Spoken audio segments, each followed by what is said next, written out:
Hyderabad pearl city, ముత్యాల నగరం.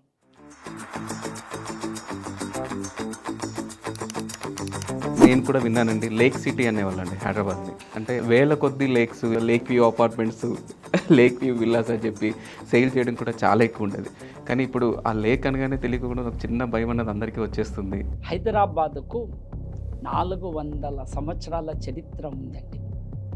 దీన్ని మీరు చెప్పింది నిజం సార్. లేక్ సిటీ అనేవాళ్ళు. 4 లక్షల చెరువులు హైదరాబాద్ నిజాం ఏలుబడిలో ఉండేటివి. వావ్ సార్, నేను ఏదో థౌజండ్స్ అన్నాను, 4 lakhs అంటుంటే అమ్మో. 2.5 CR లేనిది అట్లీస్ట్ ఒక ఇక్కడ గేటెడ్ కమెంట్స్లో 3 BHK కూడా కొనలేని పరిస్థితి అన్నదండి. సో ఈ రేట్స్ కానీ వీటిన్నింటినీ, ఈ స్పెషాలిటీస్ ఇలాంటివన్నీ పెట్టి మిడిల్ క్లాస్కి చాలా దూరంగా తీసుకెళ్ళిపోయారంటారా? అది మనకున్న దాన్ని ఏమంటారంటే తాపత్రయము, అవసరము, నెసెసిటీ సార్.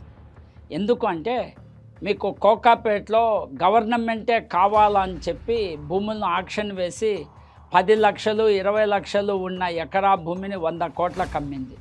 ఇప్పుడు మీరు అన్ని చోట్ల ఆ రేట్లు ఉంటాయి అనేది లేదు. కృత్రిమంగా ప్రజలలో, బిల్డర్స్లో దాని మీద ఒక హైప్ క్రియేట్ చేసింది. నో డౌట్ మీకు సైబరాబాద్లోనో లేకుంటే హైటెక్ సిటీలోనో కోకాపేటలోనో మీరు రేట్లు చూడొద్దు సార్, మిగతా ప్రాంతాల్లో కూడా చూడండి. గవర్నమెంట్స్ నుంచి ఏ యాక్ట్ అయితే బాగా స్ట్రిక్ట్గా ఉంటారు ఇలాంటివి మీరు కొంచెం చెప్తే ఈ సోషల్ కమ్యూనిటీస్లో ఉన్న వాళ్ళందరికీ కూడా కొంచెం స్ట్రాంగ్ మెసేజ్ వెళ్తుందండి. అందరూ ధైర్యంగా ఉంటారు, మా సొసైటీ డబ్బులు సేఫ్ అని. వాళ్ళకేమో డబ్బులు దండిగా ఉంటాయి. ఏతద్దేశ ప్రసూతస్య విశేషాదగ్ర జన్మ స్వం స్వం చరిత్రన్ శిక్షేరన్ పృథ్వీవ్యా సర్వమానవ. గేటెడ్ కమ్యూనిటీలో నువ్వు ఇండ్లు కొన్న తర్వాత, ఫ్లాట్ కొన్న తర్వాత ఆ నియమ నిబంధనకు లోబడే నువ్వు అక్కడ జీవించాలి. నేను రాత్రి 10 అయింది, ఈరోజు మా ఇంట్లో బర్త్డే పార్టీ ఉంది, 12 గంటలకు నేను పటాసులు కాలుస్తా, డీజే పెట్టుకొని హై సౌండ్తో పెట్టుకుంటాను అంటే చట్టం ఒప్పుకోదు. యాక్ట్ 65 అయితే ఏంటి, కార్పొరేషన్ యాక్ట్ అయితే ఏంటి అంటే మీరు ఒకసారి దాని బెనిఫిట్స్ గవర్నమెంట్స్ నుంచి ఏ యాక్ట్ అయితే బాగా స్ట్రిక్ట్గా ఉంటారు ఇలాంటివి మీరు కొంచెం చెప్తే. అందుకే చెప్తారు sir, India is the cradle of human race, the birthplace of human speech, the mother of history, the grandmother of tradition and the great grandmother of legend. The most valuable and instructive materials of the mankind are treasured up from our Indian culture only. అండి society fund ఎంత ఉంది, ఎంత ఖర్చు చేశారు అనేది తెలుసుకోవడానికి accessibility ఉంటుందండి. It is the duty of MC అండి, మేనేజ్మెంట్ కమిటీ. ఎవరైతే మీరు ఎన్నుకున్నారో మీ ప్రతినిధులు ఎవ్రీ మంత్ వాళ్ళు మీకు balance sheet, profit and loss, ఖర్చులు, మీకు ఎక్స్పెండిచర్, రాబడి పోబడి వాళ్ళు మీకు పెట్టాలి గ్రూప్లో. అడిగినా అడగకుండా వాళ్ళు పబ్లిష్ చేయాలండి. It is their duty. Golden jubilee celebrations of Shri Venkateswara university వస్తూ ఉండగా రాత్రి 9 గంటలకు కలెక్టరు, ఆర్డీఓ ఇంటికి వచ్చారమ్మా. నేను ఊర్లో లేను, మా భార్య పిల్లలు ఉన్నారు, భయపడిపోయారు.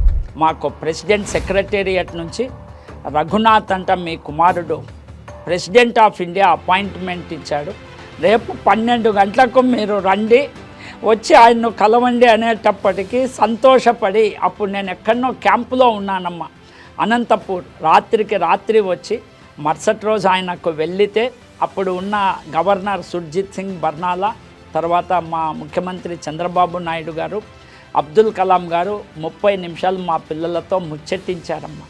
అప్పుడు అది హైలైట్ అయింది మా ప్రొద్దు.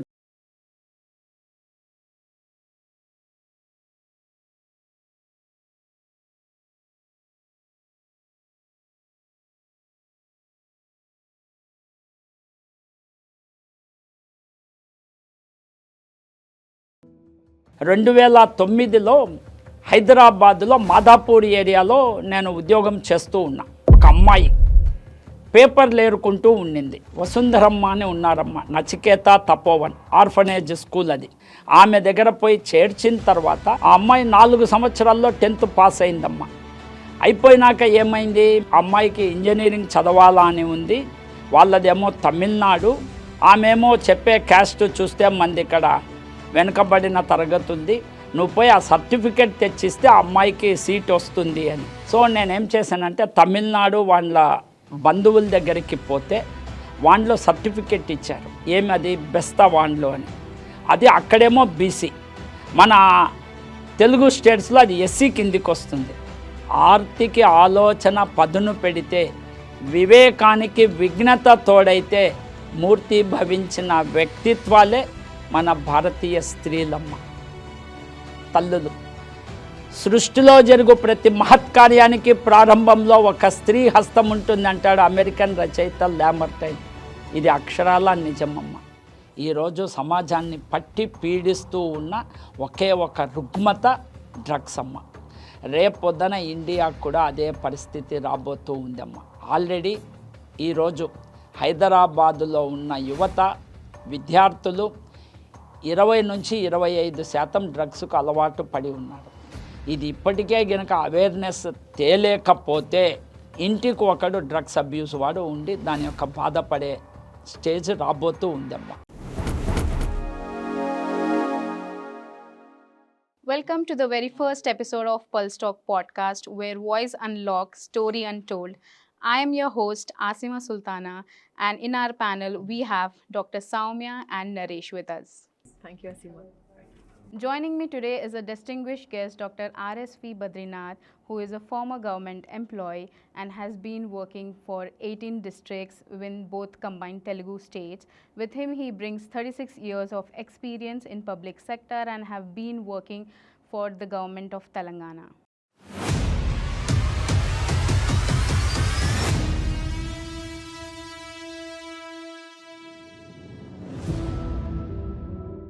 Badrinath ji, come here. This gentleman has done wonders. He has done wonders. We value you. We admire you. We are proud of you, Badrinath ji. We'll felicitate Badrinath ji because he is the Hanuman of this conference. Let us give him a big applause. Let us facilitate.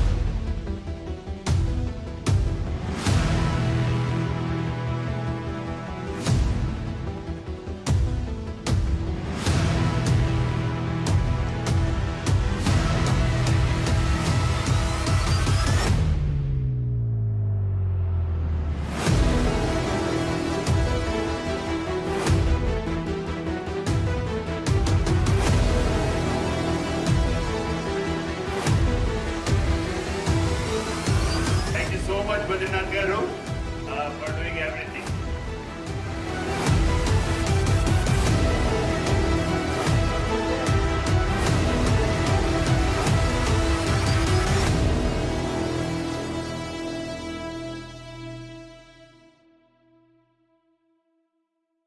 అందరికీ నమస్కారం.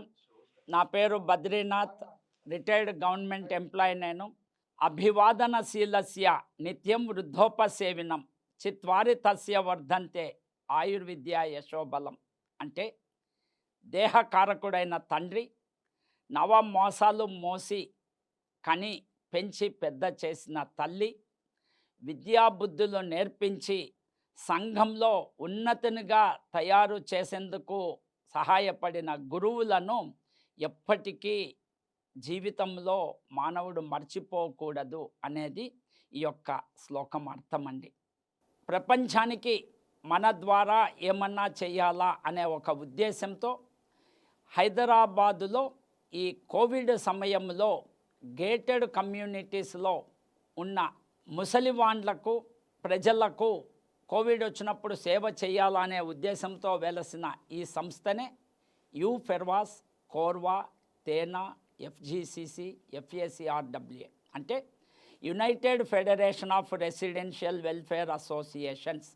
హైదరాబాదులో ఉన్న 30,000 gated కమ్యూనిటీస్ను ఒక తాటి కిందికి తెచ్చి వాళ్ళల్లో కావలసిన వెల్ఫేర్ అసోసియేషన్స్ గేటెడ్ కమ్యూనిటీస్లో నీడ్స్ ఏమున్నాయి అనేది మనము చూసి వాళ్ళకు ఏ విధంగా మనం సహాయం చేయగలము అని చూసేది.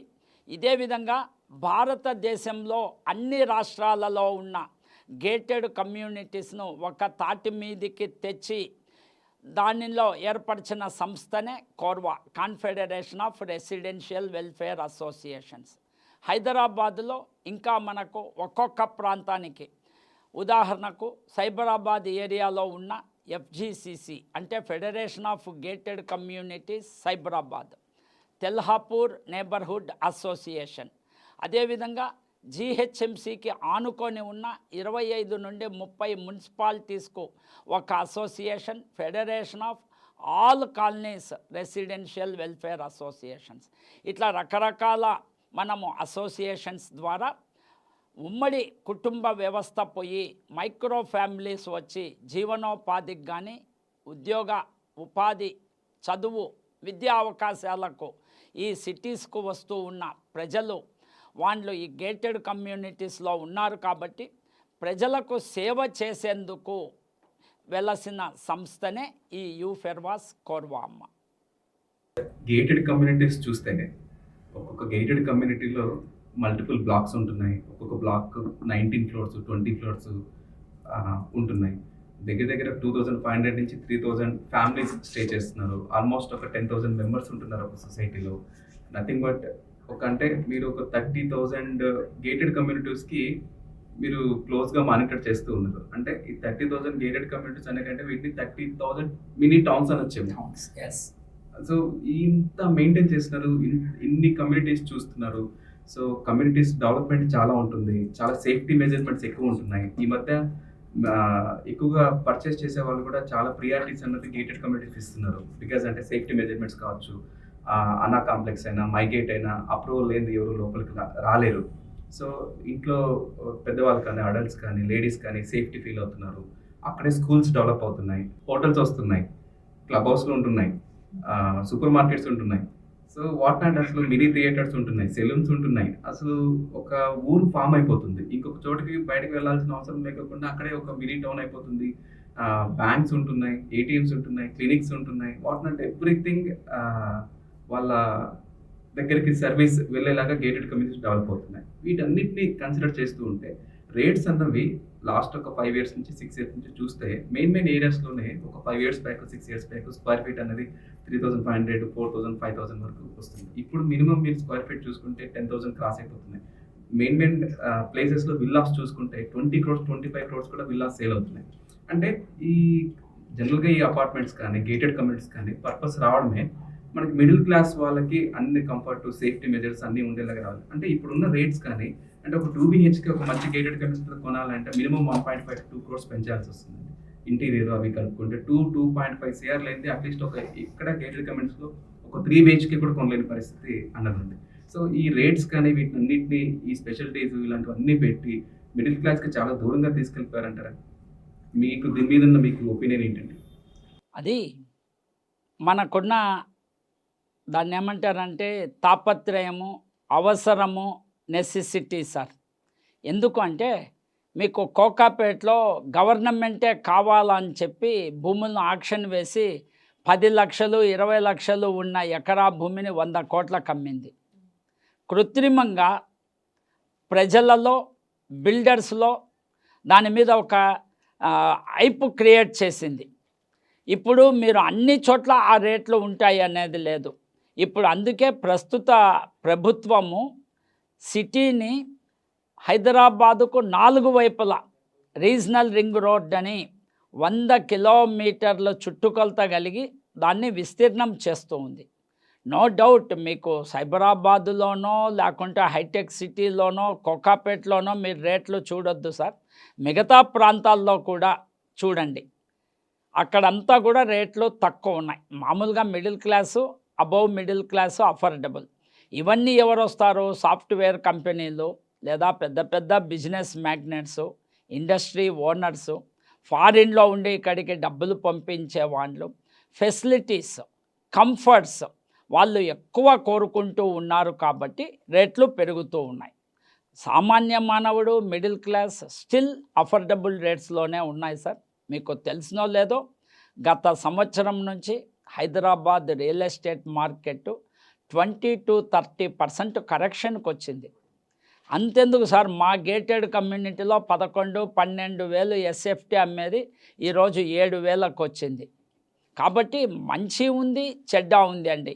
మనకు అవసరము, డిస్టెన్సు, కంపెనీకి దగ్గర ఉండాలా అనే ఉద్దేశంతో ఉన్న చోట్ల నో డౌట్ రెంట్ కానీ వాల్యూ కానీ అపార్ట్మెంట్ విల్లా పెరుగుతూ ఉందండి. ఇప్పుడు ప్రభుత్వ పాలసీ వల్ల ఇంకా ఇంత రేట్లు రావు, అందరూ కూడా సామాన్య మానవులు కూడా కొనగలిగే పరిస్థితి ప్రభుత్వం కల్పిస్తుంది రీజనల్ రింగ్ రోడ్డు ద్వారా. అందువల్ల మనము ఇప్పుడు ప్రతి ఒక్కరూ కూడా అఫోర్డబుల్ ప్రైస్కే వస్తాయి సార్. మీరు చెప్పినట్లు గేటెడ్ కమ్యూనిటీస్లో సొంతంగా ఒంటరిగా ఇప్పుడు మా దాంట్లో ఉంది, పేరెంట్స్ ఏమో ఇక్కడ ఉంటారు, చిల్డ్రన్ ఏమో అబ్రాడ్ ఉంటారు. ఈ కమ్యూనిటీస్లో వాళ్ళకి అదొక సేఫ్టీ. పిఐసిఏ అని చెప్పి మీరు పీకా పేరెంట్స్ ఇండియా, చిల్డ్రన్ అబ్రాడ్ అని వాళ్ళకేమో డబ్బులు దండిగా ఉంటాయి, కానీ తల్లిదండ్రులను వృద్ధులను చూసుకునే టైం వాళ్ళకు ఉండదు. వాళ్ళకు ఉపాధి కోసం జీవనోపాధికి ఎక్కడికెక్కడికో దేశ విదేశాలకు వెళ్తూ ఉన్నారు. మీకు ఒక్క విషయం తెలిసినో లేదో సార్, ఏతద్దేశ ప్రసూతస్య విశేషాదగ్ర జన్మ స్వం స్వం చరిత్రన్ శిక్షేరన్ పృథ్వీవ్యా సర్వమానవ. అంటే ప్రపంచంలో మేధావిగా కానీ లేదా గొప్ప సంస్కర్తగా కానీ లేదా విజ్ఞానిగా కానీ కీర్తించబడగలిగిన వాడు, వాని మూలాల్లో చూస్తే భారతీయ సంస్కృతి, భారతీయ గురువులు, భారతీయ నాగరికత మూలాలు ఉన్న వాళ్ళ ద్వారానే వాళ్ళు ప్రపంచం మేధావులైనారు. అందుకే చెప్తారు sir, India is the cradle of human race, the birthplace of human speech, the mother of history, the grandmother of tradition and the great grandmother of legend. The most valuable and instructive materials of the mankind are treasured up from our Indian culture only. అండి నిజమండి ఇది. Sir ఇది మీరు స్పాంటేనియస్గా చెప్పి ఇంత బాగా చెప్పారా, లేకపోతే it was in some book or? ముందు కొటేషన్స్ ఉంటాయమ్మా, నేనేం విజ్ఞానం రాసినోని కాదు కదమ్మా. మనం దాన్ని చదివి ఏవైతే ఇంపార్టెంట్ ఉన్నాయో దాన్ని పెట్టుకోవడం అమ్మ. మీకు ప్రపంచంలో ఏ నాగరికత చూసినా, ఇప్పుడు రోమ్ నగరం సామ్రాజ్యం ఉంది, అసలు ఈరోజు పతనం అయిపోయింది. ఇట్లా ఎన్నో ఉన్నతంగా ఉండే ప్రపంచ కాంకరర్, నేను ప్రపంచాన్నే జయిస్తాను అనుకున్న నాగరికత అక్కడి నుంచి వచ్చిన చరిత్రనే కనుమరుగైపోయింది. కానీ భారతీయ సంస్కృతి, భారతీయ నాగరికత ఈ రోజుటికి కూడా చెక్కు చెదరలేదండి. అందుకే విదేశీయులు కానీ ప్రపంచంలో ఉండే మేధావులు కానీ భారతీయుల వైపు, ఈరోజు భారతీయ నాగరికత వైపు తిరిగి చూస్తూ ఉన్నారు. నా దేశం పావనగంగా, నా దేశం కరుణాంతరంగా, నా దేశం భగవద్గీత, నా దేశం అగ్ని పునీతపు సీత, నా దేశం వాల్మీకి కావ్య వల్లరి, కాళిదాస కవితా మంజరి, తాన్సేన్ ఘానజరి, త్యాగరాజ కృతిలహరి. వేదం పుట్టిన నేల, వేదాంతం పుట్టిన నేల, గౌతముడు పుట్టిన నేల, గాంధీ పుట్టిన నేల, సుజల సుఫల సస్య శ్యామల సుందర హిమగిరీంద్ర మకుటోజ్వల.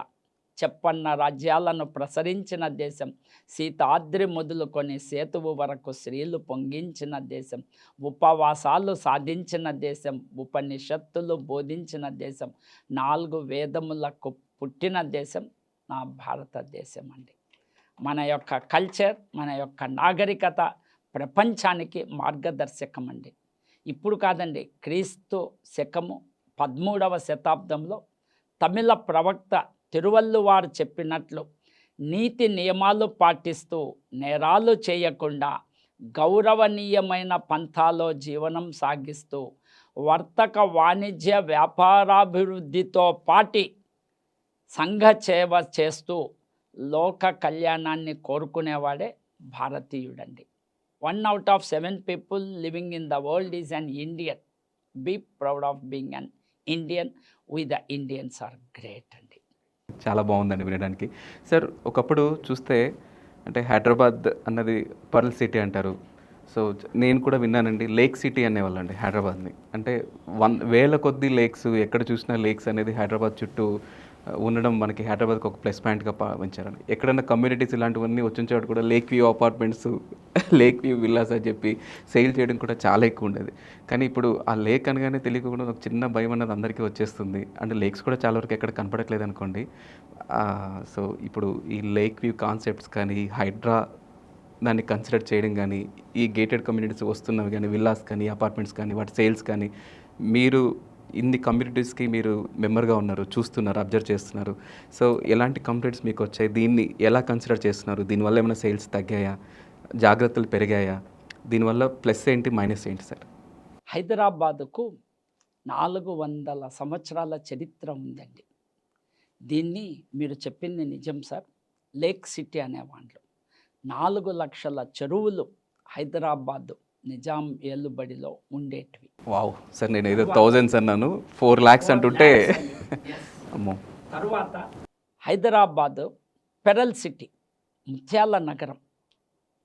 ఇక్కడ మనకు బ్రిటిషర్స్ కొంత దీన్ని ఆక్రమించుకొని వారి పరిపాలన కింద ఉన్న 400 సంవత్సరాలు నిజాం పరిపాలనలో ఉండింది. ఈరోజు జనాభా పెరగడము, ఒకే చోట జనసాంద్రత ఉద్యోగాలకో ఉపాధికో కాన్సన్ట్రేట్ చేసి డెన్సిటీ ఆఫ్ పాపులేషన్ ఎక్కువ అయినందువల్ల మానవుల స్వార్థం పెరిగి మన యొక్క వీక్నెస్ను ఆసరగా తీసుకొని బిల్డర్లు కానీ లేదా మనకు నిర్మాణ సంస్థ యజమానులు కానీ మోసం చేస్తూ ఉన్నారు సార్. కానీ దీంట్లో ప్రభుత్వం కూడా ఆలోచించాల్సిన విషయం సార్. మీరు ఆదిలోనే రూల్స్ స్ట్రిక్ట్గా కఠినతరంగా ఇంప్లిమెంట్ చేస్తే సామాన్య మానవుడు తన జీవితాంతం కష్టపడి సంపాదించి కొన్న ఇండ్లు కానీ ప్రాపర్టీ కానీ ఈరోజు డిస్ట్రాయ్ చేయడం అంటే అది కొంత బాధాకరమైన విషయం సార్. తర్వాత ప్రభుత్వ ఉద్యోగులు, నేను ఒకరిని అంటూ విమర్శించలేదు, మీ విధి విధానాలు మీ ఉద్యోగ ధర్మం నెరవేరిస్తే అందరూ సుభిక్షంగా ఉంటారు, ఎవరు మోసపోరండి. మనకు అన్ని రకాల ప్రాబ్లం ఎక్కడ వస్తూ ఉందంటే టెంపరరీ రూలింగ్ చేసే రాజకీయ పార్టీలు, పావురాళ్ళ ఈకలు తొడుక్కొని పంక్తిలో కూర్చునే రాబందులు, సంతకాలు పెట్టే పాలకుల వెళ్ళ సంధుల్లోని విషమ సంధులు, పొద్దునే చూరు కంటుకునే బల్లులై, మధ్యాహ్నం గోడ మీద పిల్లులై, సాయంత్రం కాగానే ఊసర వెల్లులై, రంగులు ఫిరాయించే అధికారాంధ్రులు, మీ నోళ్లకు సంకెళ్ళు వేస్తుంటే, మీ నొసళ్లకు మసి పూస్తుంటే, మీ నరాల సింహ స్వరాలకు మేక గొంతుకలను తగిలిస్తుంటే, అమాయకమైన ప్రజలారా మీరు మీనమేషాలు లెక్కిస్తూనే ఉన్నారు. ఇది మన యొక్క దాన్ని ఏమంటారో తెలియని తనం సార్, గుడ్డిగా నమ్మేది. భారతీయుల్లో అది ఉంది.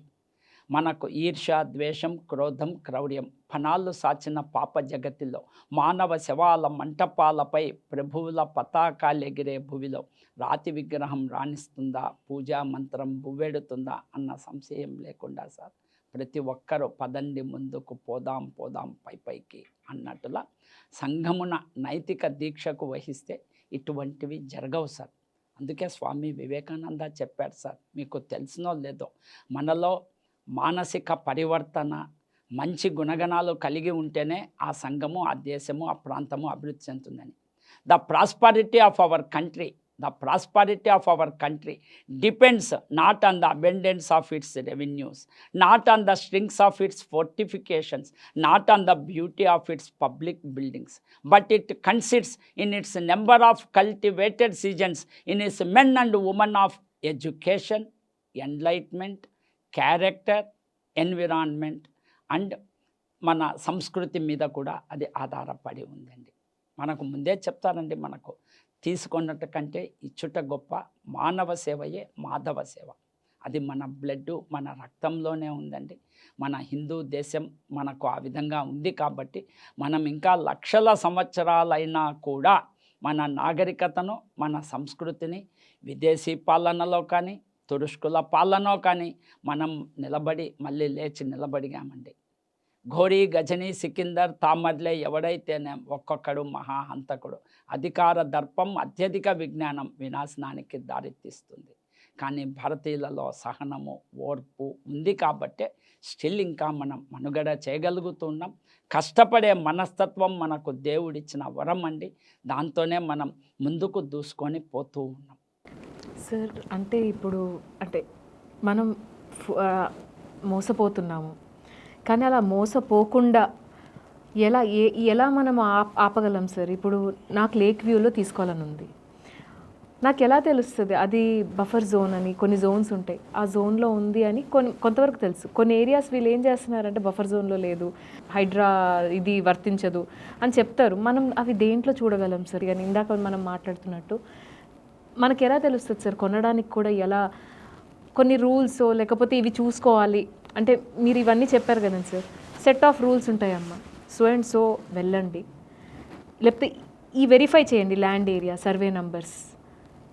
కానీ అవి కూడా ఒకవేళ మనకు అది ఇచ్చేస్తే ఇంక ఎలా సార్? అంటే ఒకసారి కొన్నాక వాళ్ళు వచ్చి you know this is wrong place, ఇది డిస్ట్రాయ్ చేస్తాము. అమ్మా, మోసం చేసేవాంది గొప్పతనం కాదమ్మా, మోసపోయినోంది తప్పమ్మా. నేను చెప్పేది, నువ్వు మీ పిల్లలకు 10 రూపాయలో 100 రూపాయలో డబ్బులు ఇవ్వాలంటే, ఏదన్నా కొనుక్కోవాలంటే 10 జాగ్రత్తలు చెప్తావు. అటువంటప్పుడు లక్షలు కోట్లు వేసి నువ్వు కొనే ఇంటి గురించి నువ్వు సరైన అవగాహన లేకుండా, సరైన ఎంక్వైరీ లేకుండా, సరైన పత్రాలు దానికి సంబంధించిన డాక్యుమెంట్స్ చూడకుండా నువ్వు కొంటే ఫస్ట్ తప్పు నీదే కదమ్మా. మోసం చేసేవాడు ప్రతి చోట ఉంటాడు, కానీ మోసపోకుండా ఉండాల్సింది మనం. ఇప్పుడు ప్రభుత్వము కఠినమైన కొన్ని పద్ధతులు అవలంబిస్తుంది, దానికే రెరా పెట్టారు, రియల్ ఎస్టేట్ రెగ్యులేటరీ అథారిటీ. తర్వాత పర్మిషన్స్, ఇంతకు మునుపు ఇప్పుడు 21 డిపార్ట్మెంట్స్ సింగిల్ విండో ద్వారా పర్మిషన్స్ ఇవ్వాలి. ఉదాహరణకు ఫస్ట్ ఒక ల్యాండ్ నువ్వు తీసుకుంటే అది ప్రభుత్వ భూమే కాదా, తర్వాత మీరు చెప్పినట్లు బఫర్ జోన్లో ఉందా, ఎఫ్టీఎల్లో ఉందా, లేక్ జోన్లో ఉందా అనేది చెప్పాల్సింది రెవెన్యూ డిపార్ట్మెంట్ అమ్మ. రికార్డ్స్ వాళ్ళ దగ్గర ఉంటాయి. దాని తర్వాత అక్కడ ఎంత సాయిల్ మంచిదా కాదా, ఎంతవరకు స్ట్రెంత్, ఎన్ని అంతస్తులు కడితే ఉంటుంది చెప్పగలిగింది మనకు టౌన్ ప్లానింగ్ డిపార్ట్మెంట్ అమ్మ, ఆర్కిటెక్చర్ ఇంజనీర్లు. దీని తర్వాత పర్మిషన్స్ ఇచ్చేది జిహెచ్ఎంసి. అవి ఇచ్చిన తర్వాత కూడా దాంట్లో నీవు అన్ని అంతస్తులకు చుట్టుపక్కల తిరిగిగలిగి దానికి ఉండి ఫైర్ సేఫ్టీ ఉందా లేదా, తర్వాత ఎన్విరాన్మెంట్కి ఏమన్నా ప్రాబ్లం ఉందా, తర్వాత అది నీకు నో ఫ్లై జోన్లో ఉందా లేదా, తర్వాత సర్టన్ ఎత్తు వరకు పోతే నీకు మన ఈ విమానయాన సంస్థ వల్ల పర్మిషన్ ఉందా లేదా, ఇన్ని రకాలు ఉన్నాయమ్మా. మూడవది, ఇన్ని జరిగి కూడా మీకు ఒక చిన్న ఎగ్జాంపుల్ చెప్తానమ్మా. ఇప్పుడు హైడ్రా వల్ల నష్టము ఉంది, లాభము ఉంది అమ్మ. మొన్న కుక్కట్పల్లిలో 185 విల్లాసు ఉన్న ప్రాంతానికి పోయారమ్మ. దాంట్లో 180 విల్లాసుకు విత్ ఇన్ ద జోన్, అంటే అది వాని సొంత ల్యాండ్ కరెక్ట్గా ఉన్నాయి. ఆ బిల్డరు అత్యాశకు పోయి బఫర్ జోన్ ఎఫ్టీఎల్ కొంత మట్టి పోసి ఆక్రమించి చెరువులో ఇంకొక 5 విల్లాస్ కట్టారమ్మ. ప్రభుత్వం ఏం చేసింది, హైడ్రా ఆ 5 విల్లాస్ను మాత్రమే కూలగొట్టింది. కానీ పేపరు, మీడియా, పత్రికలు, అపోజిషన్ ఎవరన్నా ఉన్ని ఏదో 180 విల్లాస్ను కొట్టేసినట్లు, ఏదో జరగడాని ఘోరం జరిగిపోయినట్లు చెప్తూ ఉన్నారు. ఇప్పుడు మీరు మామూలు విల్లా 2 కోట్లకు కొంటే బఫర్ జోన్లో పర్మిషన్ లేని విల్లా వాడు ₹1,00,00,000కే అమ్ముతాడు. మానవుడు డబ్బులు మిగిలించుకోవాలా, ఆశాజీవి, ఉన్న దాంట్లో తక్కువకు రావాలని ఆ ₹1,00,00,000 విల్లా కొంటాడు. అక్కడ రిస్క్ వాడు చూడడు. నో డౌట్ అది కన్స్ట్రక్షన్ చేయడం తప్పు, దానికి వాడు విల్లా కట్టడం తప్పు, దానికి జిహెచ్ఎంసీ కానీ బిల్డింగ్ ఇన్స్పెక్టర్ కానీ వాళ్ళు వెరిఫై చేసి చూడాలి. అవి చెయ్యక ప్రభుత్వ ఉద్యోగుల్లో ఉన్న కొంత అలసత్వము, వాళ్ళు రాజకీయ నాయకుల తొత్తులుగా ఉండి గవర్నమెంట్ ఎవడైతే రూలింగ్లో ఉంటే వాళ్ళు అన్నీ మర్చిపోయి వాళ్లకు దాసోహమని జరిగిన చోట్లనే ఇవి జరుగుతూ ఉన్నాయమ్మ. మా హయాంలో అంటే 1980s, 86, 90s వరకమ్మ ఎక్కడ కూడా కరప్షన్ అనేది లేదమ్మా. ఇప్పుడు అది పెంపొందించుకునింది. ఇది ఎక్కడ మొట్టమొదట మొదలైంది, పొలిటికల్ కరప్షన్తో మొదలై ఉద్యోగుల వస్తువుల వరకు వచ్చి దాన్ని ఈ మాదిరి చేస్తూ ఉందమ్మా. కానీ ప్రతి ఒక్కరికి తెలియాలమ్మా, పెరిగినది విరుగుతుంది, పైకి లేచినది క్రిందకు పడుతుంది, సంయోగాంతరం వియోగం కలుగుతుంది, జీవితం మరణంతో అంతం అవుతుంది. ఇది లోకరీతి అంటాడు వాల్మీకి. మనం మన కడుపు, మన కొడుకో కూతురు వరకో సంపాదన అంటే కొంత చూడాలి, కానీ తరతరాలు ఈరోజు ఎక్కడన్నా కేసులు జరిగితే 100 కోట్లు, 200 కోట్లు, 500 కోట్లు ఇవన్నీ వాళ్ళు అక్రమంగా అన్యాయంగా సంపాదించినా కూడా అమ్మ ఏది మన చేత మనం ఎంట పెట్టుకొని పోం. అదిలో మనకు నైతిక పరివర్తన, మనకు రియలైజేషన్ జరిగింది అంటే అప్పుడు ఇంత ఇదిగా మనకు ప్రాబ్లమ్స్ ఉండవమ్మా. అది ప్రతి ఒక్కరిలో ఉండాల. అందుకే చెప్తారమ్మా, మన సంస్కృతి, మన నాగరికత మనం పిల్లలకు నేర్పించాల్సిందమ్మా. O almighty grant me the heart of Buddha, the brain of Shankara, the character of Muhammad, the purity of Zoroaster, the forgiveness of Jesus Christ, the fearlessness of Swami Vivekananda, the divine experience of Ramatirtha, the live and let live of Mahavir, the non violence of Mahatma Gandhi, the patriotism of Bhagat Singh, last but not least, the helping nature, the culture to be adopted by our Indians are great. Sir, rights of a resident and also transparency in the accounts, like మేము pay చేసిన maintenance కానీ overdue of the maintenance కానీ అసలు ఎలా utilise చేస్తున్నారు దీన్ని, ఆ transparency మనకి ఎలా తెలుస్తుంది సార్? బికాస్ నేను చూసిన దాంట్లో ఇప్పటి వరకు అంటే రెసిడెన్షియల్ ఏరియాస్లో దే డోంట్ బీ అంటే they are not being very transparent. అమ్మా, ఇవన్నీ ఏమంటే మనకు విషయ పరిజ్ఞానం లేకపోవడం. మొట్టమొదట నువ్వు ఒక ఫ్లాట్ కానీ విల్లా కానీ ఒక ఇండ్లు కానీ కొంటే గేటెడ్ కమ్యూనిటీ పరిధిలో ఉంటే, అంటే common area, common water, common electricity ఇవన్నీ ఉన్న చోట గేటెడ్ కమ్యూనిటీ అంటారు. ఏ రోజు మీ పేరుతో ఫ్లాట్ కానీ విల్లా కానీ రిజిస్టర్ అయిపోతే ఆ రోజు నుంచి కూడా you are deemed to be a member of that society. వాడు ఇచ్చినా ఇవ్వకున్నా కోర్టు చెప్పింది, you are a deemed to be a member. Number 2 ఏమంటే కొన్ని విధి విధానాలు ఉంటాయి కాబట్టి దానికి ఒక అప్లికేషన్, మెంబర్షిప్ అప్లికేషన్ ఇచ్చి ఫిలప్ చేయించుకొని మెంబర్షిప్ ఇస్తూ ఉన్నారు. ఉదాహరణకు మనకు ప్రస్తుతం హైదరాబాదులో 3 రకాల చట్టాల ద్వారా సొసైటీలు ఏర్పడుతున్నాయి. వీటికంతా ఆరిజిన్ అంటే పునాది 1860లో బ్రిటిషర్స్ పెట్టిన కోఆపరేటివ్ చట్టం. అది వివిధ రకాల రూపాంతరాలు చెంది ఈరోజు భారతదేశంలో సెంట్రల్ గవర్నమెంట్ కానీ ఆయా స్టేట్ గవర్నమెంట్లు కానీ కొన్ని చట్టాలు చేసి ఉన్నాయి. ఉదాహరణకు మనకు ఉమ్మడి తెలుగు రాష్ట్రాల్లో 2001లో అపార్ట్మెంట్ యాక్ట్, మనకు ఈ గేటెడ్ సొసైటీ యాక్ట్ తెచ్చారు. అది ఏ విధంగా ఉంది, మనకు ఏ విధం district registrar stamps and registration is authority. కానీ దాంట్లో ఏమంటే డిస్ట్రిక్ట్ రిజిస్ట్రార్కి ఏ విధమైన పవర్స్ ఉండవు. మీరు చెప్పారు మెయింటెనెన్స్ కానీ దీంట్లో ట్రాన్స్పరెన్సీ కానీ ఎట్లా ఉండాలి సార్ అని. ఆయన ఏమున్నా నేను సొసైటీ రిజిస్టర్ చేసేందుకు ఉంది, కానీ దాని యొక్క బాగోగులు చూడాలంటే మళ్ళీ మీరు కోర్టుకు పోవాల్సిందే అనేది చట్టం ఉంది. అవి ఏమంటే వెల్ఫేర్ సొసైటీస్, అంటే ఇప్పుడు ఉదాహరణకు కాలనీస్ ఉన్నాయి, అక్కడ వెల్ఫేర్ స్కీమ్స్ అంటే మీకు games, sports, cultural activities, senior సిటిజన్స్కి ఏమన్నా ఉంటే దాన్ని ఈ పరిధిలో రిజిస్టర్ చేయవచ్చును. కానీ మీరు నెల మెయింటెనెన్స్ కట్టి పెద్ద గేటెడ్ కమ్యూనిటీస్ 1000, 2000, 3000 అపార్ట్మెంట్స్, విల్లాసు ఉన్న కమ్యూనిటీలో నెలకు కోట్ల రూపాయలు మెయింటెనెన్స్ వసూలవుతూ ఉంటుంది. దానికి విధి విధానాలు పెట్టేందుకు ప్రభుత్వం కొన్ని మార్గదర్శకాలు మనకు పబ్లిష్ చేసింది. ఇటువంటివి మనం కోఆపరేటివ్ రిజిస్ట్రార్ కింద రిజిస్టర్ చేయాలి. 2013 వరకు కూడా ఈ బిల్డర్స్ ఎవడైతే మనకు బిల్డింగ్ కట్టి అమ్ముతాడో వాని యొక్క అవకాశం అంటే వాళ్లకు ఫేవర్గా పెట్టుకునేందుకు 2001 యాక్ట్ ప్రకారం డిస్ట్రిక్ట్ రిజిస్ట్రార్ దగ్గర రిజిస్టర్ చేసేవాళ్ళు. దాంట్లో బైలాస్ మన ఇష్టం, నువ్వేమన్నా రాసుకోవచ్చు. ఓటింగ్ పవరు 50 ఫ్లాట్లు ఉంటే 50 ఓట్లు, 4 ఫ్లాట్లు ఉంటే 4 ఓట్లు. బిల్డర్ గాడు వానికి ఇష్టం వచ్చిన ప్రకారం వాడు చేసుకునేవాడు. తర్వాత ఇంకొకటి ఏమంటే డే 1 నుంచి society maintenance, whether it is occupied or unoccupied, maintenance కట్టాలి. అది అన్ఆక్యుపైడ్, నేను తాళం వేసుకొని పోయినా, నేను ఇంకా అమ్మలేదు అని బిల్డర్ చెప్పడం కానీ, లేదు నేను విదేశాలకు పోయినా నేను లేననేందుకు లేదు. అది వాళ్ళు ఉన్నా లేకున్నా కామన్ మెయింటెనెన్స్ కట్టాలి. సో దానికి గాను ఏం చేసినారు బిల్డర్సు, ఇవన్నీ రూల్స్ రెగ్యులేషన్స్ వాళ్ళ ఇష్టం వాళ్ళ ఇష్ట ప్రకారం ఉండేందుకు 2001 యాక్టులో ఎక్కువ చేసేవాళ్ళు. కానీ 2013లో హైకోర్టులో సుభాష్ రెడ్డి గారి నాయకత్వంలో ఉన్న ఒక జడ్జిమెంట్ వచ్చింది.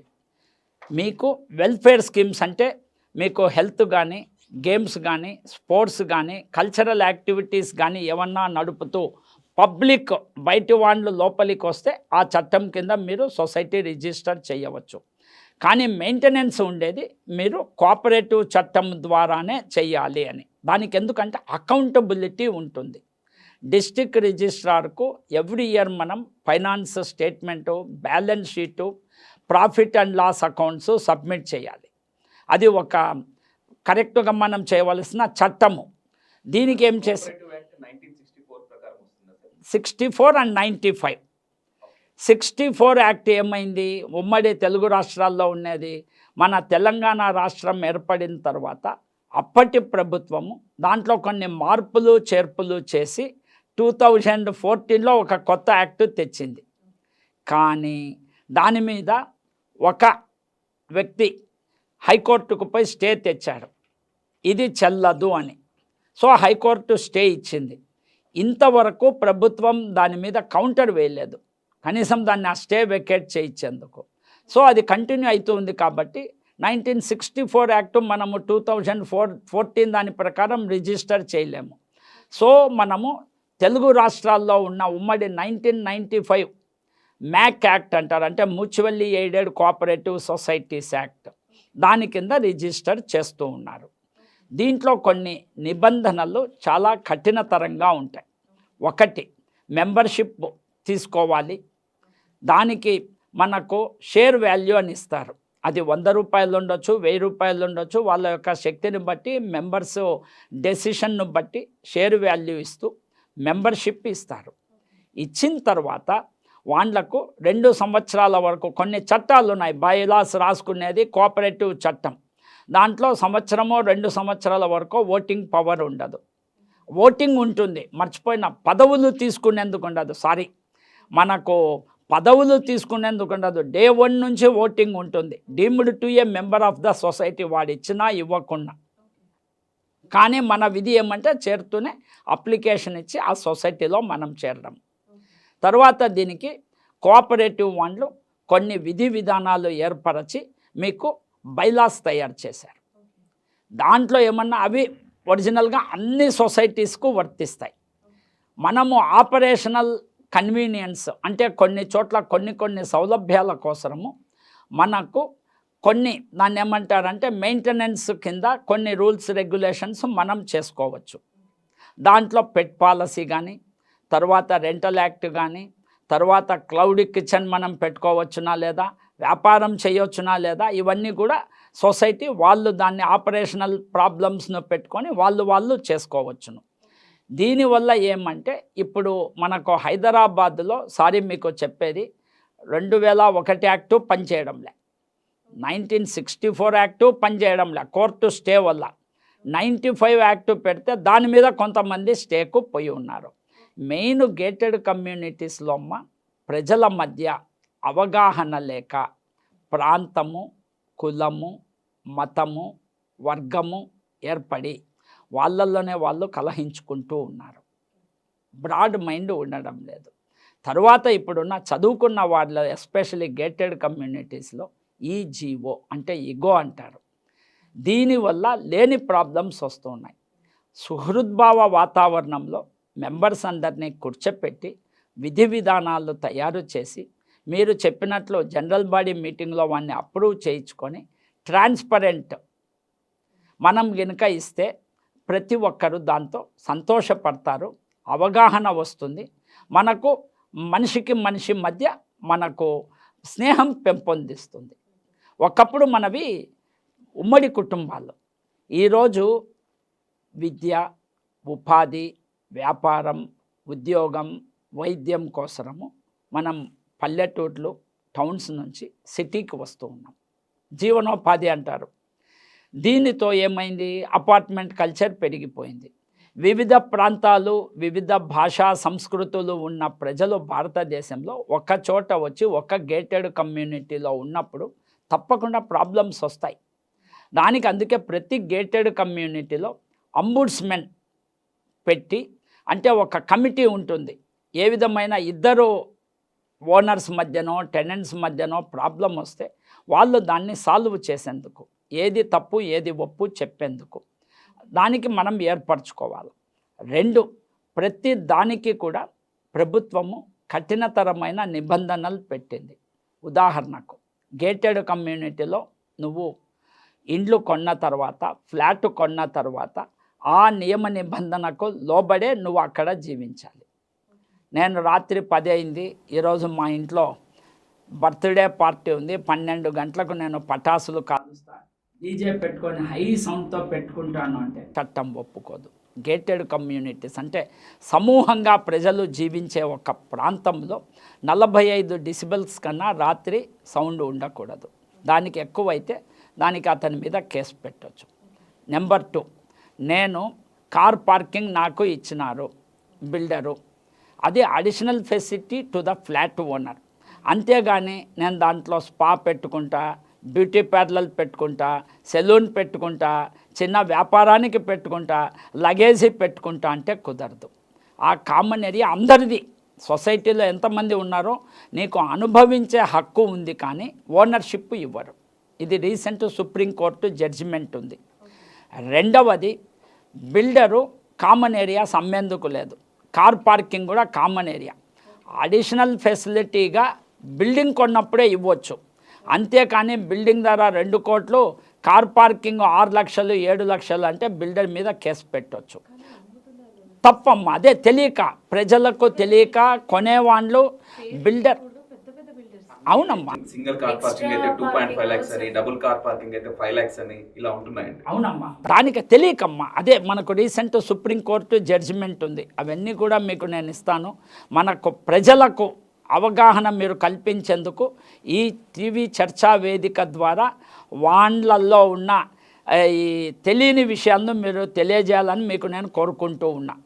ఎందుకంటే సుప్రీంకోర్టు జడ్జిమెంట్ ఉంది, బిల్డరు తను హోల్ మొత్తంగా 2 కోట్లకు ఫ్లాట్ అమ్మితే దానికి అడిషనల్ ఫెసిలిటీస్ కార్ పార్కింగ్ కానీ, లేదు 1,90,00,000కు ఒక ఇండ్లు కొంటే 1 కార్ పార్కింగు, 2 కోట్లకు కొంటే 2 కార్ పార్కింగ్ అని వాడు ఇనిషియల్ పెట్టవచ్చు.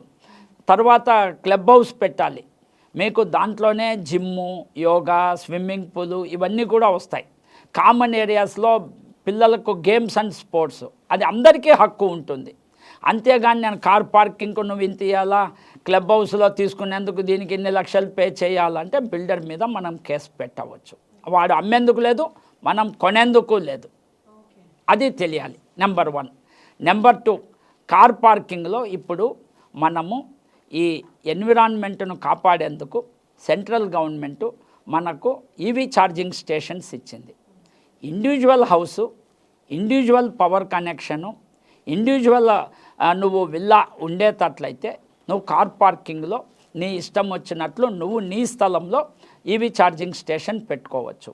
1000 అపార్ట్మెంట్స్ ఉన్న ఒక గేటెడ్ కమ్యూనిటీలో ఎవరికి వాడు నేను సెల్లారు, సబ్ సెల్లార్లో కార్ పార్కింగ్లో నేను ఈవీ ఛార్జింగ్ స్టేషన్ పెట్టుకుంటానంటే చట్టం ఒప్పుకోదు.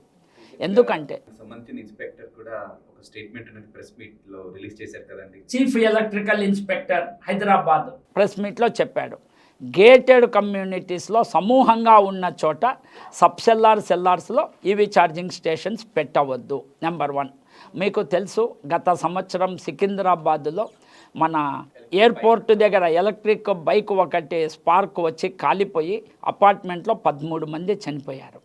ఇట్లాంటివి జరగకూడదు అనేందుకు మనం గేటెడ్ కమ్యూనిటీస్ అపార్ట్మెంట్స్లో డూ నాట్స్ అంటే ఏమి చేయవచ్చు ఏమి చేయకూడదు అనేది. ఇప్పుడు అపార్ట్మెంట్స్కు ప్రభుత్వ విధి విధానాలు మారి ఇండివిజువల్ ఎలక్ట్రిసిటీ కనెక్షన్ ఇవ్వడం లేదు, మొత్తం అంతా సింగిల్ కనెక్షన్ ఇస్తూ ఉన్నారు. సో దీనివల్ల ప్రతి ఇంటికి మళ్ళీ సబ్మీటర్లు పెట్టి పవర్ ఇస్తూ ఉంది సొసైటీ. అందరూ కనుక ఎవరిది వాళ్ళు ఇండివిజువల్ ఈవీ స్టేషన్ పెట్టుకుంటే 7 to 8 kVA ఒక ఈవీ ఛార్జింగ్కు కావాలి. ఒక్కటేసారి 100 మంది ఈవీ ఛార్జింగ్ ఆన్ చేశారనుకోండి, మొత్తం ట్రాన్స్ఫార్మర్ వెళ్ళిపోయి బిల్డింగ్ కాలిపోతుంది. దానికోసమే విధి విధానాలు పెట్టి ఈ ఈవీ ఛార్జింగ్కు సపరేట్ ఎలక్ట్రికల్ లైన్ తీసుకోవాలని, ఎలక్ట్రికల్ ఇన్స్పెక్టర్ అప్రూవల్ ఉండాలని, నెట్ క్యాప్ మనకు నాన్ కన్వెన్షనబుల్ ఎనర్జీ వాన్లో దానికి పర్మిషన్ ఇవ్వాలని, దానికి కమర్షియల్ కాబట్టి సపరేట్ లైన్ ఉండి కమర్షియల్ ఛార్జెస్ వసూలు చేయాలని ప్రభుత్వం విధి విధానాలు ఇచ్చింది. కాబట్టి చట్టాన్ని మనం తీసుకొని చేతుల్లోకి నేను నా కార్ ఛార్జింగ్ స్టేషన్ పెట్టుకుంటా ఎవడు అడిగేందుకు అనేందుకు లేదు. వాని మీద మనం కేసు పెట్టి అవి మనం మార్చవచ్చు. ఇవన్నీ కూడా ఎంసీ మేనేజ్మెంట్ కమిటీ చేయాలి. నెంబర్ 2. నెంబర్ 3, మీరు నేను క్లౌడ్ కిచెన్ పెట్టుకుంటాను, నేను ఇక్కడ ఉన్న వాళ్ళకు వంట తయారు చేసి పంపిస్తాను, లేకుంటే నేను ఫుడ్ ఆహారం ఇక్కడ తయారు చేసి బయట పంపిస్తాను, ఇవి ఒప్పుకోరమ్మా. నెంబర్ 4, నీకు కమర్షియల్ పర్పస్ రెసిడెన్షియల్ ప్లేసెస్ వాడేందుకు చట్టం ఒప్పుకోదు. నేనేదో దీంట్లో ఆఫీస్ పెట్టుకున్నానో రెసిడెన్షియల్ ఏరియాలో, లేదు నేను ఇవి పేయింగ్ గెస్ట్ అకామిడేషన్ పెట్టినానో ఇట్లాంటివి పెడితే చట్టం ఒప్పుకోదు. దానికి లాస్ ఉన్నాయి. ప్రతి ఒక్కరూ దాని మీద పోరాడి మన హక్కులు సాధించుకొని సుఖవంతమైన జీవితము పెండ్లాం పిల్లలతో మనం గడిపేందుకు మనం ఈ తెలుసుకోవాలమ్మ. అజ్ఞానం నుంచి మనం బయటికి రావాలి. 3, పెట్ పాలసీ. ప్రతి గేటెడ్ కమ్యూనిటీలో ఉన్న ప్రాబ్లం. ఒక్కొక్క అపార్ట్మెంట్కు 3, 4, 5 కుక్కలు, లేకుంటే వాడు నేను పాములను పెంచుకుంటా అంటాడు, నేను ముంగిసాన్ని పెంచుకుంటానంటాడు, ఒకడు పిల్లలను పెంచుకుంటానంటాడు. దీనికి పెట్ పాలసీ ఉందమ్మా. నీకు ఉదాహరణకు డాగ్ నువ్వు పెట్ పాలసీ కింద తీసుకోవాలంటే ముందు జీహెచ్ఎంసీకి నువ్వు లైసెన్స్ తీసుకోవాలి. తర్వాత వ్యాక్సినేషన్ ఉండాలి. 3, నైబర్స్ అంటే నీ అటుప్రక్క ఉన్న అపార్ట్మెంట్ కానీ విల్లా వాళ్ళు కానీ నో అబ్జెక్షన్ సర్టిఫికేట్ ఇవ్వాలి. ఇవన్నీ ఉంటేనే లైసెన్స్ ఇస్తాడు. వాడు ఏమీ లేకుండా నేను పెట్టు తీసుకొస్తాను, నేను బయట తిప్పుతాను, కామన్ ఏరియాలో ఉంటాను అంటే అది చట్టం ఒప్పుకోదు. మనం అతని మీద శాఖాపరమైన అంటే దాంట్లో ప్రభుత్వం ఏం చేయాలనేది మనం కంప్లైంట్ చేస్తే మనం అతని మీద కేసు పెట్టవచ్చు. ఇవి ఎలాంటి వారిని అప్రోచ్ అవ్వాల్సి ఉంటుంది సార్? Number 1 GHMC. ఇప్పుడు వీధి కుక్కలకు మనము మొన్న ఉంది ఆహారం పెట్టకూడదు, దాని సంరక్షణ చూడాలని. మనకు ఇప్పుడు జరుగుతూ ఉన్నన్ని కుక్క కాట్లు అంటే డాగ్ బైట్స్ విపరీతంగా పెరిగిపోయినాయి. మనము దానికి ఒక విధి విధానాలు గవర్నమెంట్ ఏర్పరిచి ఉంది. దానికి లోబడే మనం ఏమైనా చేయాలి. అది 100% చేయాలి. తర్వాత ఈ బైలాస్లో కోఆపరేటివ్ చట్టం కింద ఎవ్రీ ఇయర్ మనకు వాళ్ళ యొక్క ఆడిట్ జరుగుతుంది. అంటే మనకు మీరు తీసుకునే డబ్బులు ఎంత అంటే వసూలు చేసిన మెయింటెనెన్స్ ఏ విధంగా దేనికి ఖర్చు పెట్టినారు, ఈ 2 కూడా ఆడిట్ జరిగి జనరల్ బాడీ మీటింగ్లో ప్రాఫిట్ అండ్ లాస్ తర్వాత మనం బ్యాలెన్స్ షీటు అప్రూవ్ చేసుకొని మనం కోఆపరేటివ్ రిజిస్ట్రార్కు పంపించాలి. ఇది కూడా చాలా సొసైటీస్లో చేయడంలే. చట్టం చాలా కఠినతరంగా ఉంది.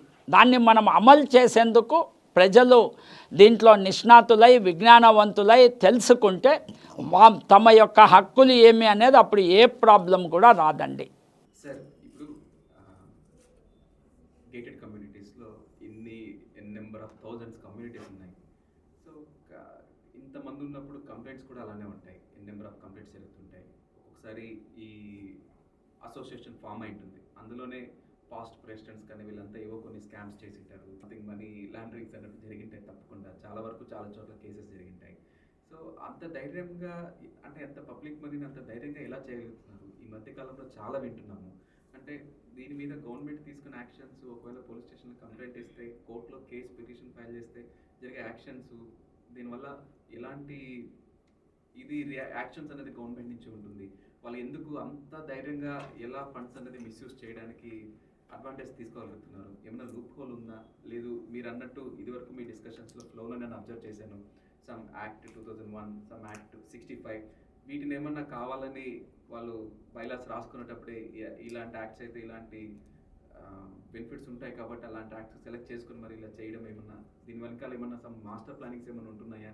లేదు మీ ద్వారా సొసైటీలో ఉన్న అన్ని గేటెడ్ కమ్యూనిటీస్కి అన్ని మెంబర్స్కి ఒక అవేర్నెస్ రావాలండి.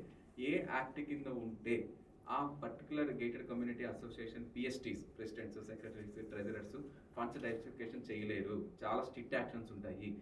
యాక్ట్ 2001లో ఉంటే వాళ్ళ మీద ఎలాంటి యాక్షన్స్ తీసుకుంటారు, యాక్ట్ 65 అయితే ఏంటి, కార్పొరేషన్ యాక్ట్ అయితే ఏంటి అని మీరు ఒకసారి దాని బెనిఫిట్స్ గవర్నమెంట్స్ నుంచి ఏ యాక్ట్ అయితే బాగా స్ట్రిక్ట్గా ఉంటారు ఇలాంటి మీరు కొంచెం చెప్తే ఈ సోషల్ కమ్యూనిటీస్లో ఉన్న వాళ్ళందరికీ కూడా దీనికి కొంచెం స్ట్రాంగ్ మెసేజ్ వెళ్తుందండి. అందరూ ధైర్యంగా ఉంటారు, మా సొసైటీ డబ్బులు సేఫ్ అని.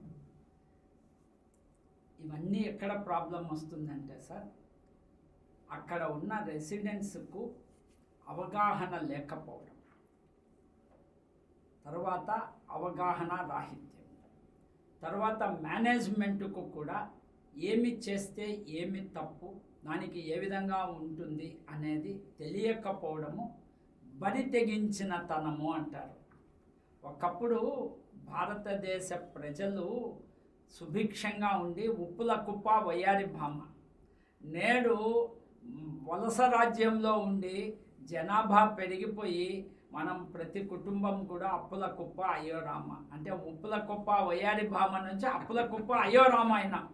దీంట్లో ఏమైంది, డబ్బుకు ఎంటపడి ఇప్పుడు సుఖాలు కావాలి, డబ్బు కావాలి, కంఫర్ట్స్ కావాలి, డబ్బు కావాలి, ఇరుగుని చూసి పొడుగు వాత పెట్టుకునేది.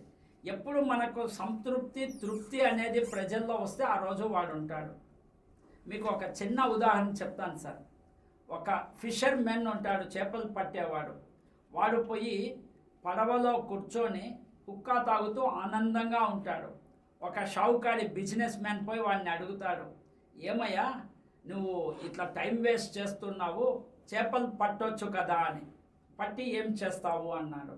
నీకు దాంతో డబ్బులు సంపాదించి మామూలు పడవ బదులు మర పడవ పెట్టుకోవచ్చు, ఇంకా డబ్బులు ఇంకా సంపాదించవచ్చు, ఇంకా ఇండ్లు కొనవచ్చు, ఇంకా వలలు ప్లాస్టిక్ కొనే దండిగా చేపలు వస్తాయి, ఇంకా డబ్బులు వస్తాయి అని.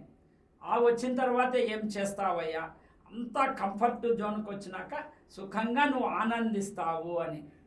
నీ అబ్బాయి ఇప్పుడు నేను చేసేది అదే కదరా, కాలు మీద కాలు వేసుకొని దర్జాగా కొడుతున్నా, అవన్నీ లేకున్నా కూడా నేను చేస్తున్నా అంటే ఉన్న దాంతో వాడు సంతృప్తి చెందాడు. అది మానవుల్లో రావాలి. రెండవది ఏమంటే, మనకు చట్టం అంటే భయము అనేది ఉండింది. మనకు విదేశీ పాలనలో చట్టం అంటే చాలా భయం ఉండింది. పోలీస్ కానిస్టేబుల్ను చూసినా ఇంట్లో పోయి దాక్కునే పరిస్థితి నుంచి ఈరోజు రాజకీయ నాయకులు కాదు, పెద్ద పెద్ద డిపార్ట్మెంట్ యూనిఫామ్ ఆఫీసర్స్నే గొడవ చేసి వాళ్ళను ధర్నా చేసి అవసరం ఉంటే వాళ్ళ మీద మ్యాన్ హ్యాండిలింగ్ చేసే స్టేజ్కి వచ్చినారు అంటే అది ప్రజల్లో ఉన్న అవగాహన రాహిత్యం సార్. చట్టం అంటే తెలియకపోవడం. మధుపానం, మట్కా జూదం, మానభంగం, మహిళా కేలి, అవినీతి, బంధుప్రీతి తొలగించే విక్రయదారులు, శాసన పరులు ఉంటేనే అది భూతల స్వర్గం, లేకుంటే మహానరకం. అది అర్థం కాలేదు. 2, సొసైటీస్లో ట్రాన్స్పరెన్సీ లేకపోవడం. మీకు చెప్పాను నేను, ఎవ్రీ మంత్ వాళ్ళ trial balance, book of accounts, balance sheet వాళ్ళు పెట్టాలి. అది పెట్టడం లేదు. ఎవరు వీళ్ళు అడగడంలే, వాళ్ళు పెట్టడంలే. అడిగే చోట అవి సొసైటీస్ బాగున్నాయి. మీకు ఎగ్జాంపుల్ చెప్తున్నా. మీ దాంట్లో మేడం ఇంతకు మునుపు చెప్పినట్లు మాకు ఏమీ చెప్పడం లేదు, ఏమీ తెలియడం లేదు అని. మా సొసైటీ ఉందండి. మేము ₹3.50 నుంచి ₹1.80 చేశాము. 5 సంవత్సరాల్లో 5,20,00,000 మెయింటెనెన్స్ డబ్బులు మేము మిగిలిచ్చి ఫ్యూచర్ నీడ్స్ కోసం డిపాజిట్ చేశాము. కొంత కష్టపడి కొంత దాంట్లో ఉంటే ఇది ప్రజల సొత్తు, మంది కాదు అని అనుకునేది. తరువాత రెండవది కూడా తమ యొక్క రొటీన్ వర్క్తో పాటి విజ్ఞానవంతులు, మేధావులు, చదువుకున్న వాళ్ళే ఈ గేటెడ్ కమ్యూనిటీస్లో ఉంటూ ఉన్నారు సార్. రోజుకో, వారానికో, నెలకో ఒక్కసారి వాళ్ళు 1 గంటనో అరగంటనో సమయం కేటాయించి ఆ వాళ్ళకున్న లీజర్ టైంలోనే ఏం జరుగుతుంది, చుట్టుపక్కల ఏమి ఉంది అనేది వాళ్ళు చూసి తను డబ్బు ఖర్చు పెడుతున్నది సద్వినియోగం అవుతుందా లేదా, దాన్ని ఏమున్నాయని చెప్పి చూస్తే వాళ్ళల్లో విచ్చలవిడి జవాబుదారీతనం లేనిది పోతాయి సార్. ప్రతి ఒక్కరికి భయం వస్తుంది. ఏది ఎవడు కూడా ఒక్కసారిగా నేర్చుకోలేడు sir. Learning gives creativity, creativity leads to thinking, thinking provides knowledge, knowledge makes a great. మీరు ఉన్నత వ్యక్తితో ఎదగాలంటే కొంత కష్టపడాలి, కష్టపడే మనస్తత్వం ఉండాలి, విషయ పరిజ్ఞానం ఉండాలి, అవగాహన ఉండాలి, చట్టం అంటే తెలియాలి, ఏం చెప్తూ ఉంది అనేది మీరు తెలిసి దాంట్లో మీరు లోబడి ఉంటే ఇవన్నీ అనర్థాలు జరగవు సార్. ఇది ఎప్పటి నుంచి రావాలి సార్? విద్యార్థి దశ నుంచే, చదువుకున్నప్పటి నుంచే రావాలి. దానికి ఎవరు కారణం సార్? ఫస్ట్ ఇంట్లో ఉన్నప్పుడు తల్లిదండ్రులు, తల్లి, చదువు చెప్పే గురువు. వాళ్ళల్లో నిబిడీకృతమై ఉన్న ప్రజ్ఞా పాఠవాలను బయటికి తీయాలి.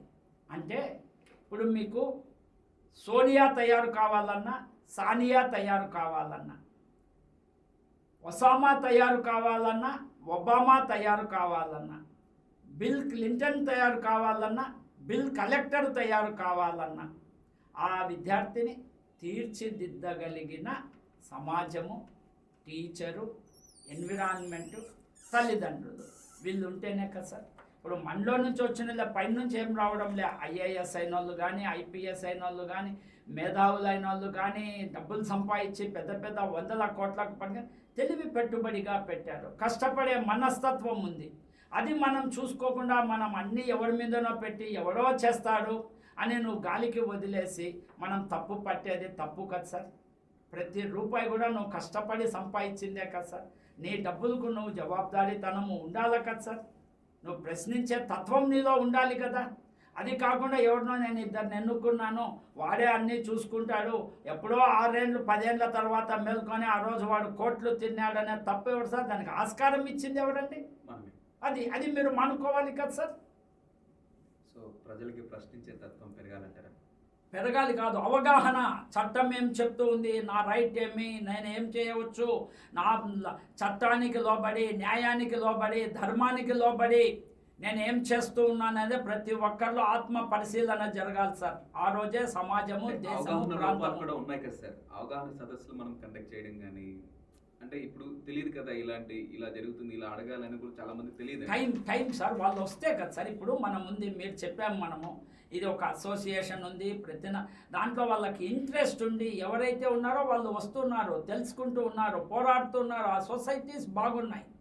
లేని చోటనే ప్రాబ్లమ్స్ ఉన్నాయి. నిన్న ఒక సొసైటీకి పోయినా 1067 అపార్ట్మెంట్స్ ఉన్నాయి, కొత్తగా ఉన్నారు నల్లగండ్లలో. వాడు ఏం చేశాడు, బిల్డర్ ఇవ్వాల్సినవి ఇవ్వలే, కామన్ ఏరియా అమ్ముకున్నాడు, ఆ పార్కింగ్ ప్లేసులు అమ్ముకున్నాడు, తర్వాత ఇవ్వాల్సిన అమ్యూనిటీస్ ఇవ్వలేదు. తర్వాత వాడు 2 బ్లాకులు చెప్పి 4 బ్లాకులు ఖాళీ పెట్టి ఆ డబ్బులు ఇవ్వకుండా దీంట్లోనే మీరు చేసుకోవాలా అన్నాడు. వీళ్ళకు చట్టం తెలియదు. తర్వాత ఏం చేసినాడు, వాడు వాళ్ళ యొక్క బిజినెస్ పీపుల్, వాడు ఎవడో మార్కెటింగ్ ఏజెంట్ వస్తే వాడిని గొడవ చేసినాడు. వాడు ఎత్తుకుపోయి విలియంలో పోలీస్ కేసు చేపట్టేప్పుడు ఒక్కటి రాలేదు.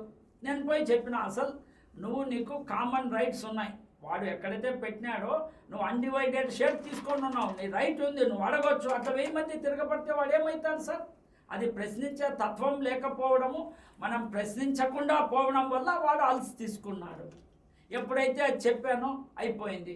తర్వాత ఇంకొక చోట కూడా బిల్డర్స్ అందరూ మంచోళ్ళని నేను చెప్పడం లేదు, అందరూ చెడ్డోళ్ళు అని చెప్పడం లేదు. మనుషుల యొక్క అమాయకత్వాన్ని ఆసరా చేసుకొని వాళ్ళు కొన్ని వైటల్ రోల్స్ ప్లే చేస్తున్నారు. ఇప్పుడు కొన్ని కమ్యూనిటీస్లో క్లబ్ హౌస్ ఉంది, అది కామన్ ఏరియా, కామన్ అమ్యూనిటీస్. దాన్ని వీళ్ళకు రాసి ఇవ్వడు సొసైటీకి, నేను నీకు రిజిస్టర్ చేయలే అంటాడు. ఎన్ని ఏళ్ళ పైన వాణి పెత్తనమే. దాన్ని ఏమవుతుంది, ఉండేది వీళ్ళు ఎక్కడో క్లబ్ హౌస్ 4 గెట్టెడు విల్లా, దాన్ని ఏమంటారు, ఈ బ్లాకుల మధ్య ఉంటుంది. వాడు దాన్ని ప్రైవేటు వాళ్ళకి ఇస్తాడు. వాడు రాత్రి 1 గంటకు పెళ్లి పెట్టుకుంటాడు, బాజా బంజంత్రీలు పెట్టుకొని వీళ్ళు ఇది ఉంటాడు. వీళ్ళలో ప్రశ్నించే తత్వం లేకపోవడం. మొన్న మీరు అది ఉన్నదో లేదో, ఒక హిల్ రిడ్జ్ అపార్ట్మెంట్స్ అని, అక్కడ ఏమైంది, ఆ ల్యాండ్ మన బిల్డర్కు అక్కడ ఉన్న రెసిడెంట్స్కు ప్రాబ్లం అయిపోయి ముందు పక్క హోటల్ కట్టాడు. వీళ్ళకు తెలుదు. కట్టినాకేమైంది, దాని యొక్క డ్రైనేజ్ వాటరు వీళ్ళ దాంట్లో పంపిస్తున్నాడు. అది వీళ్ళు ఎస్టీపీ ద్వారా తయారు చేయాలంటే హోటల్ అంటే దండికి కదండి. అందుకు వీళ్ళు అబ్జెక్షన్ చెప్పినారు. చెప్తే ఆ ప్రెసిడెంట్ను కొట్టేసినారు. పోయి కొడతానే ఒక్కరు రాలే. ఇమీడియట్గా పోయినాం ఎమ్మెల్యే దగ్గరికి, పోలీస్ కమిషనర్ దగ్గరికి. 24 గంటల్లో వాడిని లోపలేసి ఇచ్చేటప్పటికి మొత్తం సెటరేట్ అయింది. మీకు మీ చట్టం అనేది తెలియకపోతే ఎట్లా సార్? మీరు తెలుసుకోవాలి కదా, తెలుసుకోవాల్సిన బాధ్యత మీకు ఉంది కదా. అన్నెన్ని లక్షలు కోట్లు మీరు డబ్బులు ఖర్చు పెట్టినప్పుడు మీరు మీ యొక్క రైట్స్ను మీరు కాపాడుకోలేకపోతే ఎట్లా సార్? అది న్యాయమా సార్, ధర్మమా సార్? మీరు చెప్పండి సార్. ఒక కామన్ మ్యాన్కి చట్టం గురించి తెలుసుకోవాలని ఉంటుందండి ఖచ్చితంగా. కానీ తెలుసుకోవడం ఎలా అనుకుంటే ప్రస్తుతం ఉన్న ప్లాట్ఫామ్స్లో ఏ విధంగా చట్టం మీద అవగాహన తెచ్చుకునే అవకాశం ఉంది సార్ మేము చదువుకుంటా ఉన్నప్పుడు ఓన్లీ బుక్స్ ఉపాధ్యాయులు చెప్పేదే సార్. ఇప్పుడు అట్లా కాదు, నువ్వు ఇంట్లో కూర్చొని ప్రతి ఒక్కటి తెలుసుకోవచ్చు సార్. ఇంటర్నెట్ ఉంది, తర్వాత మీకు దాన్ని ఏమంటారు సెల్ ఫోన్లు ఉన్నాయి. మీకు ఏం కావాలన్నా నెట్లో మీకు వెబ్సైట్లలోకి పోతే అంత ఇంటి నాగరికత నుంచి ఇంటర్నేషనల్ నాగరికత వరకు చట్టాలు మీకు చెప్తాయి. మీకు తెలుసుకునే ఓపిక ఉండాలి అంతే. ఆ కుతూహలం మీలో ఉండాలి, ఆ డిజైర్ మీలో ఉండాలి.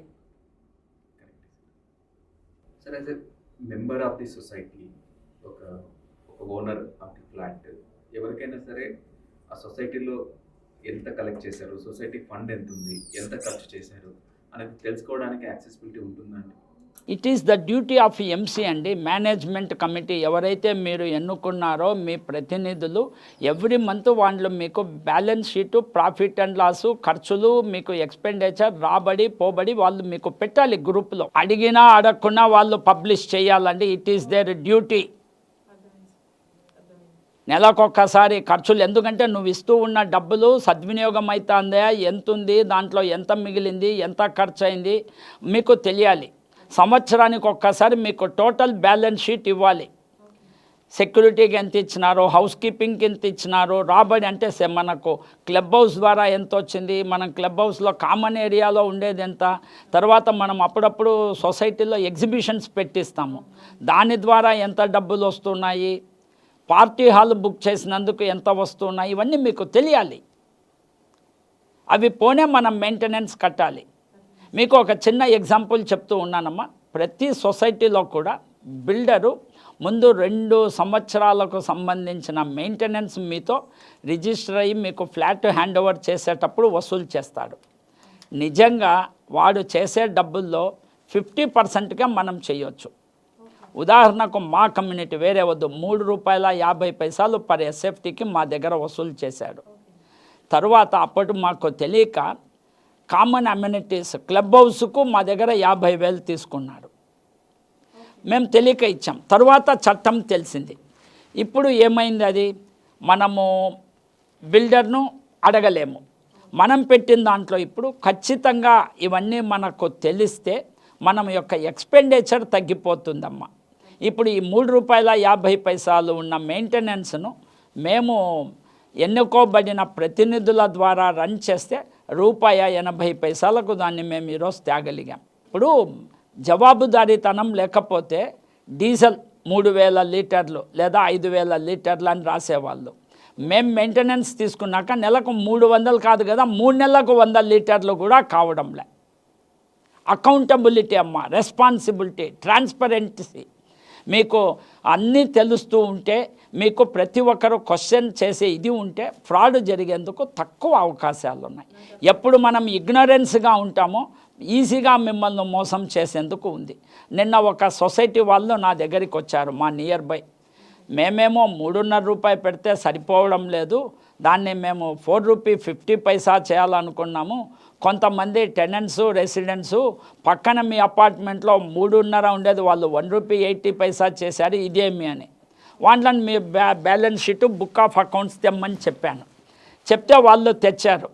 వాళ్ళు ఈ డైలీ మనకు చెత్త, మా గార్బేజ్ కలెక్షన్కు నెలకు ₹1,10,000 ఖర్చు పెడుతున్నారు వెహికల్కు.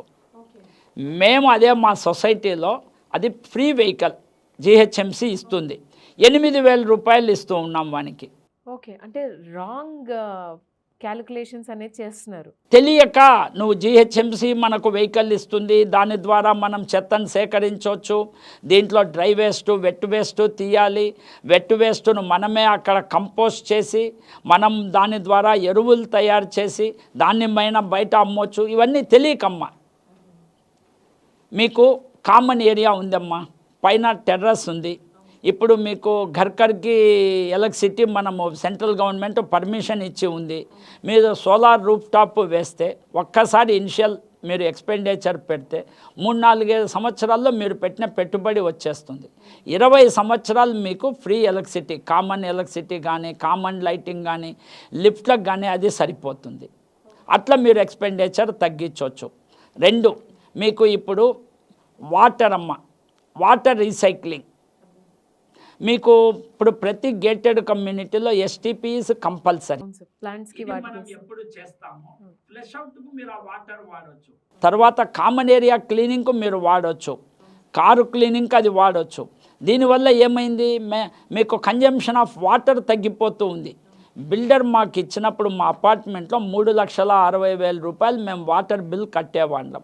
ఇప్పుడు 5 సంవత్సరాలైంది, సింగిల్ మంత్ మేము వాటర్ ఛార్జెస్ లేవు. ఎందుకంటే రీసైక్లింగ్ ఆఫ్ వాటర్తో, హార్వెస్టింగ్ ఆఫ్ రెయిన్ వాటర్తో పిట్స్ పెట్టి 1-2 బోర్లు రీఛార్జ్ చేసుకొని కన్జంప్షన్ వాటర్ మీటర్స్ పెడితే ఆటోమేటిక్గా వాటర్ కన్జంప్షన్ తగ్గిపోతుంది. అది ఇప్పుడు కంపల్సరీ చేసింది ప్రభుత్వము. అది మనం కనుక చేస్తే ఆటోమేటిక్గా మెయింటెనెన్స్ తగ్గిపోతూ ఉందమ్మా. మీకు తెలిసినో లేదో 2050 తర్వాత ప్రపంచంలో దేశాల మధ్య యుద్ధాలు వచ్చేది కేవలం నీటి కోసం. ఈ పర్యావరణాన్ని ఇట్లే మనం పెట్టుకొని గనుక మనం ముందుకు పోతే భావితరాలకు, మన రాబోయే జనరేషన్కు మనం నీళ్ళు ఇవ్వలేము. కరెక్ట్. ఇప్పటి నుంచి దాని మీద మనము అవగాహన కల్పించి వాటర్ వేస్ట్ చేయకూడదు అని మనం కనుక చెప్పితే మనం రాబోయే తరాలకి ఈ ప్రకృతిని దీన్ని మనం అప్పచెప్పవచ్చు. తర్వాత వేస్ట్ అమ్మ. ఇప్పుడు గేటెడ్ కమ్యూనిటీస్ పెద్దది ఇంటి నుంచే కావాలి. ఈ వేస్ట్ మేనేజ్మెంటు ఒకప్పుడు మనకు తక్కువ జనాభా తక్కువ ఉండేది. ఈరోజు మంది 146 కోట్ల జనాభా అమ్మ. మనకు 69 లక్షల టన్నుల వేస్ట్ మనకు వస్తూ ఉంది. దీంట్లో 60 లక్షల టన్నులు ఓన్లీ ప్లాస్టిక్. దీన్ని రీసైక్లింగ్ మనం చెయ్యాలంటే మనకు సరైన వసతులు కానీ అవకాశాలు కానీ ఇంతవరకు లేవు.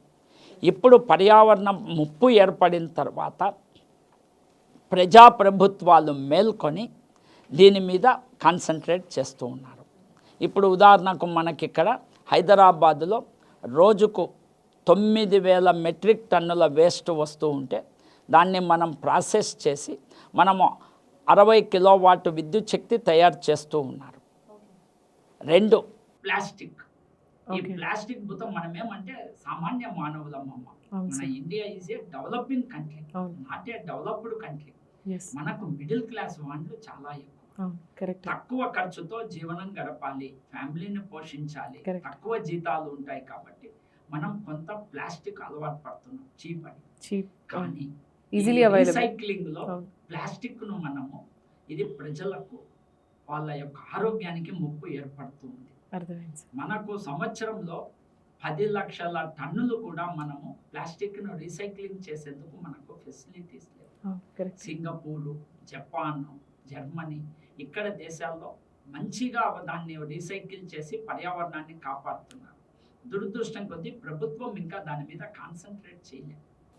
ఇందువల్ల ఏమైందంటే మళ్ళీ ఇదే ప్లాస్టిక్ మనకు గ్రాన్యూల్స్ ద్వారా, ఆహారం ద్వారా, గాలి ద్వారా, నీటి ద్వారా, భూమి ద్వారా అంటే పంటల ద్వారా, మనం తీసుకునే ఆహారం ద్వారా మళ్ళీ మనం ప్లాస్టిక్ తీసుకొని ఇప్పుడు 2-3% ఉన్న క్యాన్సర్ పేషెంట్స్ 2030కి ఇదే మాదిరి కనుక కొనసాగితే 25% ఆఫ్ ఇండియన్ పాపులేషన్ క్యాన్సర్తో చనిపోతారు.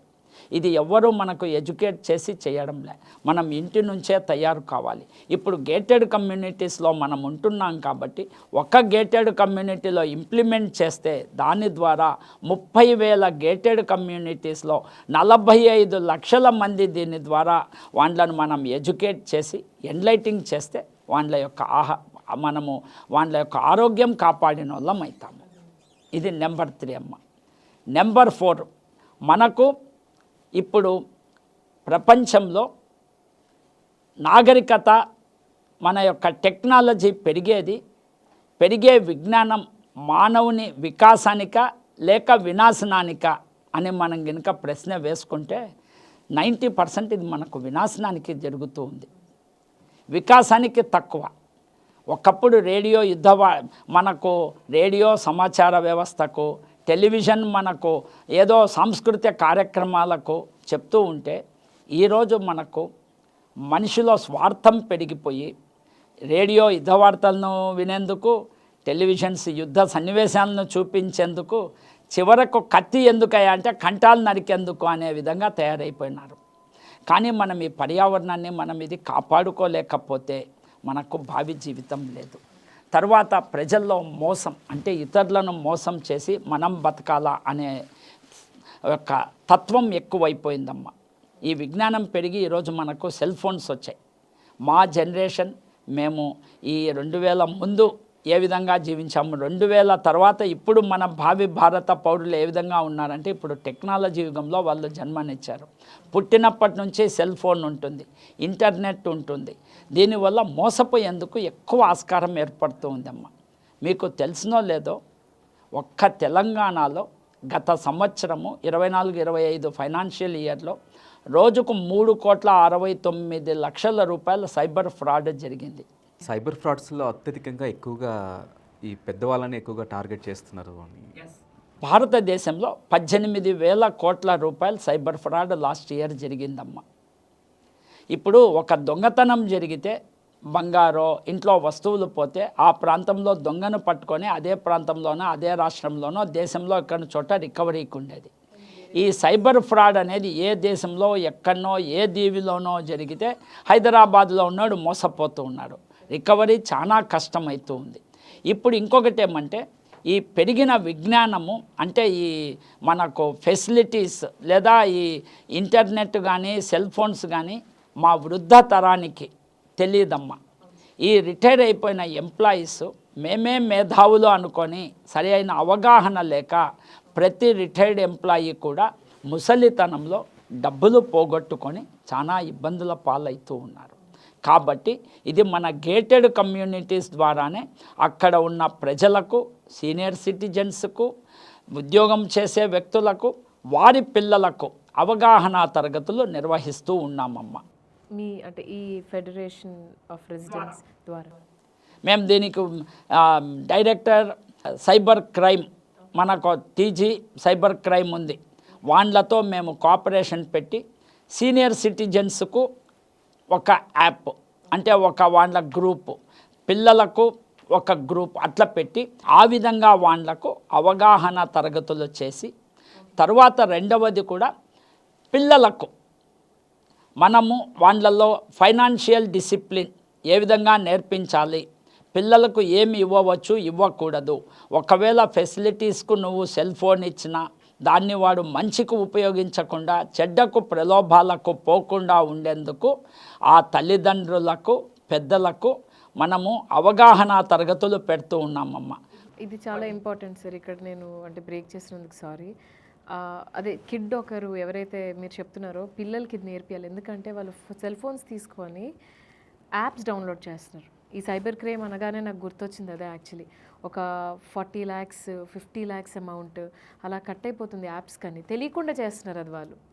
సో పేరెంట్స్ వాళ్ళు అవగాహన కాదు, బిజీ షెడ్యూల్స్, మనకున్న ఇప్పుడున్న like whatever lifestyle, expenses పెరిగిపోవడం వల్ల వాళ్ళకి ఇప్పుడు మీరు ఇందాక అంటున్నారు అంటే we got busy with our lifes. అవగాహన ఇస్తున్నాం కానీ ఆ మానిటరేషన్ ఎలా చేయాలి, వాళ్ళని ఎలా మనం కంట్రోల్ చేయగలం? ఒకప్పుడు రక్త సంబంధాలు ఉండేటివి, ఇప్పుడు ఆర్థిక బంధాలు ఉన్నాయి. తండ్రి కొడుకు, తల్లి కూతురు, లేదా తల్లి కొడుకు, ఎవరికంటే వాళ్ళ తల్లిదండ్రులు బాగా సంపాదిస్తున్నారా, వాళ్ళకు లగ్జరీ ఇస్తున్నారా, లేకుంటే వాళ్ళ కంఫర్ట్స్ ఇస్తూ ఉన్నారా అని మాత్రమే ఇప్పటి పేరెంట్స్ ఆలోచిస్తున్నారు. కానీ వాళ్ళల్లో అదే మన నాగరికత, సంస్కృతి, మన యొక్క వాళ్ళకు డిసిప్లిన్, క్రమశిక్షణ ఏ విధంగా ఉండాలా, ఎట్లా వాడు పైకి వస్తాడు అనేది తెలియకుండా విచ్చలవిడితనం పెరిగిపోతూ ఉందమ్మ. నాది నీది అంటే పరాయితనం, మీది మాది అంటే కిరాయితనం, మనది మాది మనందరిది అంటే మంచితనం, మానవతనం అనే మన భారతీయులలోని గొప్పదనం అమ్మ. ఈరోజు మనిషికి మధ్య అగాధం ఏర్పడుతూ ఉండేది ఈ ఆర్థిక పరిస్థితి అమ్మ. షావుకారి ఉన్నాడు, షావుకారిగా చూస్తూ ఉన్నాడు, మధ్యతరగతి వాడు వాణిదిలో ఉంటున్నాడు.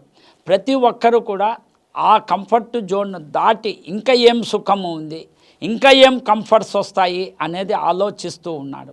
ఉదాహరణకమ్మ 100 కోట్ల ఆస్తి ఉన్న హైదరాబాద్లో ఈరోజు కనీసం ఒక 10,000 మంది ఉన్నారమ్మా 1000 కోట్ల ఆస్తికి పైన ఉన్న వాళ్ళు. మనకు భూమి ధర పెరగడం కానీ, వ్యాపారాలు కానీ, ఫ్యాక్టరీలు కానీ, ఇండస్ట్రీస్ కానీ ఉండి వాళ్ళ పిల్లలు ఏమైపోతుందమ్మా, డబ్బుల్లో పుట్టి డబ్బుల్లో పెరుగుతూ ఉన్నారు. వాళ్ళకు అంతకన్నా ఇంకా ఏముందని ప్రపంచం చూసేందుకు, ఒకటి సైబర్ క్రైమ్లో ఈజీగా పడిపోతూ ఉన్నారు, 2 డ్రగ్స్ అబ్యూస్ అమ్మ. ఈరోజు సమాజాన్ని పట్టి పీడిస్తూ ఉన్న ఒకే ఒక రుగ్మత డ్రగ్స్ అమ్మ. ఆల్రెడీ మీకు తెలుసు, పాశ్చాత్య దేశాలలో, యూరోపియన్ కంట్రీస్లో ఈరోజు యువత నిర్వీర్యమైపోయింది. అది పోయింది కాబట్టే మన ఏషియన్ కంట్రీస్ అంటే ఎస్పెషల్లీ ఇండియా ఎదుగుతున్న దేశాల యువత అక్కడికి పోయి అక్కడ ఉద్యోగం ఉపాధి చూసుకొని ఆ దేశానికి యొక్క ఆర్థిక పరిపుష్టికి మన వాళ్ళు దోహదపడుతూ ఉన్నారు. రేపొద్దున ఇండియాకు కూడా అదే పరిస్థితి రాబోతూ ఉందమ్మ. ఆల్రెడీ ఈరోజు హైదరాబాదులో ఉన్న యువత విద్యార్థులు 20 నుంచి 25% డ్రగ్స్కు అలవాటు పడి ఉన్నారు. ఇది ఇప్పటికే గనక అవేర్నెస్ తేలేకపోతే అతి సమీపంలో ఇంటికి ఒకడు డ్రగ్స్ అబ్యూస్ వాడు ఉండి దాని యొక్క బాధపడే స్టేజ్ రాబోతూ ఉందమ్మా.